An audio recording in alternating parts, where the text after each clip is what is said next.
Antara amalan yang jangan tinggal tiap-tiap malam Ramadan, baca 5 minit sahaja, tetapi pahalanya 4 kali khatam Quran.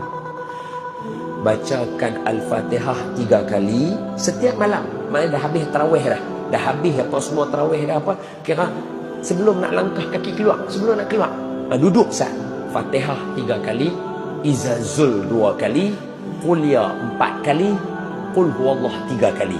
Siapa baca yang ni tak sampai 5 minit, khatam Quran 4 kali pahala dia.